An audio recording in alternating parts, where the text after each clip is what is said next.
हिमाचल प्रदेश पर्यटन विकास निगम के अध्यक्ष, प्रदेश पर्यटन विकास बोर्ड के उपाध्यक्ष आर.एस. बाली ने पत्रकार वार्ता के दौरान कहा कि देश की पर्यटन राजधानी हिमाचल को बनाने के लिए मुहिम छेड़ी है ताकि प्रदेश में पर्यटन को बढ़ावा मिले। बाली ने कहा कि टूरिज्म को विकसित करने के लिए मुख्यमंत्री सुक्खू ने इस दिशा में काम करना शुरू कर दिया है, जिसके तहत ही कांगड़ा जिले को टूरिज्म कैपिटल बनाने के लिए काम किया जा रहा है। बाली ने कहा कि एयरपोर्ट के विस्तार के लिए कांग्रेस पार्टी ने किया है और स्वर्गीय एच.एस. बाली के समय में कांगड़ा एयरपोर्ट का विस्तार किया गया है, जिसमें हजारों लोग दिन में आवाजाही करते हैं। सबसे महत्वपूर्ण सवाल जो है वो आपने पर्यटन को लेकर पूछा है। पर्यटन राजधानी बनाना और ये एक सोच रखना कि देश की पर्यटन राजधानी जो है वो हिमाचल प्रदेश होगी, ये माननीय मुख्यमंत्री महोदय की सोच है। और माननीय मुख्यमंत्री महोदय ने ये सोचा कि प्रदेश को हमने इस तरह पर्यटन के नक्शे में लेके जाना है कि वो पूरे देश के अंदर रिकॉग्नाइज हो। प्रदेश हिमाचल प्रदेश में और ज़्यादा संख्या में आए, देश के लोग आए और देश के लोग आके यहाँ पे लुत्फ उठाएं। उसके लिए चाहे कार्निवल्स हो, चाहे एक टूरिज्म फ्रेंडली स्टेट को बनाना हो, चाहे पॉलिसीज के अंदर सुधार करना हो, चाहे फ्रेंडली पुलिस का भी एक कॉन्सेप्ट देना हो, ये कई केंद्र बिंदु जो सोच है तो माननीय मुख्यमंत्री महोदय की रही कि हमें कुछ ना कुछ ऐसा करना है। और मैं सौभाग्यशाली मानता हूँ अपने आप कि मुझे हमारे नेता माननीय मुख्यमंत्री हिमाचल प्रदेश ठाकुर सुखविंदर सिंह सुक्खू जी ने मुझे यह कार्यभार दिया और जिम्मेवारी दी।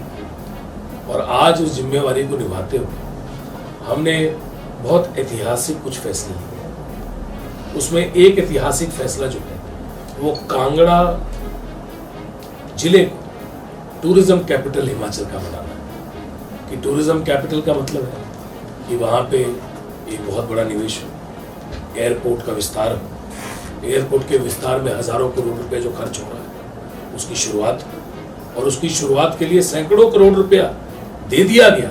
सिर्फ कहा नहीं गया कि पहली बार, बहुत सालों से, मैं बोलूँगा कि बहुत अरसे से, ये कोई आज की बात नहीं है। Many decades have gone. When I say decades, one decade means many years, 10 years, and then many decades have gone. लोग कहते रहे पर ये हो नहीं पाया। एयरपोर्ट का विस्तार जो है कांग्रेस पार्टी ने किया था।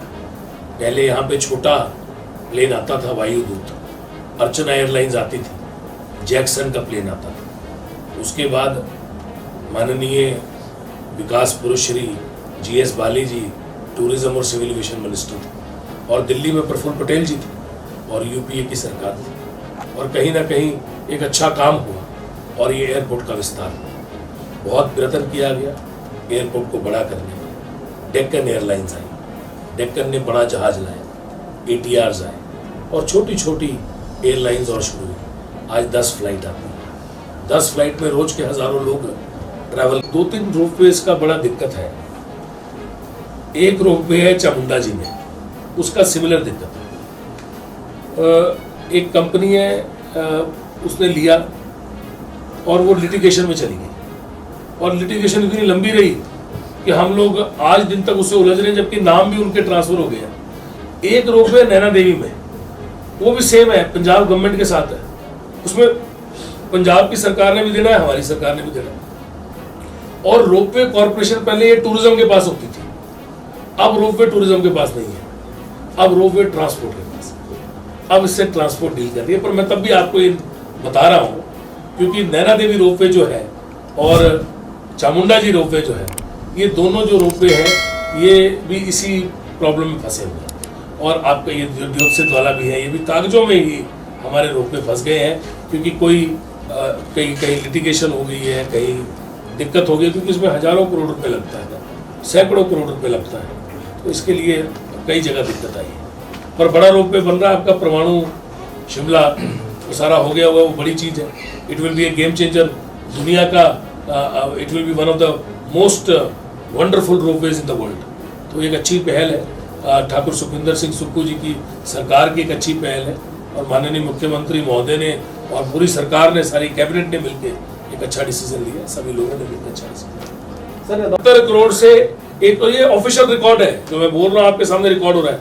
109 करोड़ रुपए लेके गए, उसी को पैसे को कमाया, रेवेन्यू को बढ़ाया, खर्चों को कम किया, उसी में से पैसे निकाले।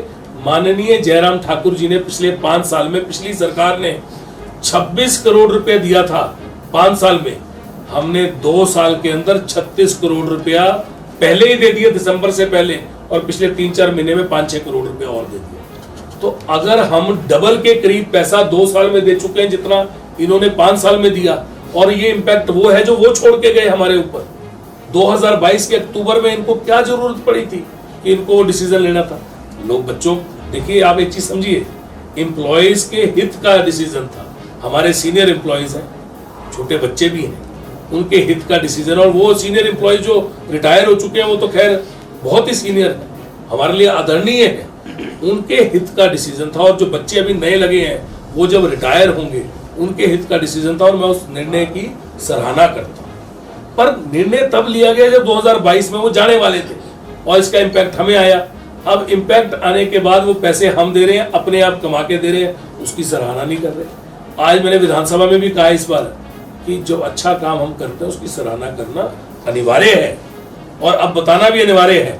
आपको बताते हुए मुझे खुशी हो रही है कि ये पहली बार इतिहास में हुआ है कि HPTDC ने 3 बार मेरे सामने अपना बजट क्लोज किया है, मतलब साल क्लोज किया है 3 बार। इस मार्च में तीसरी बार हो गया, 3 बार क्लोज किया है, और तीनों बार हमने इतिहास बनाया है। तीनों बार हमने 100 करोड़ रुपए क्रॉस किया है। 100 करोड़ से टर्नओवर हमने नीचे नहीं आने दी, और हर साल हम प्रॉफिट बढ़ा रहे हैं।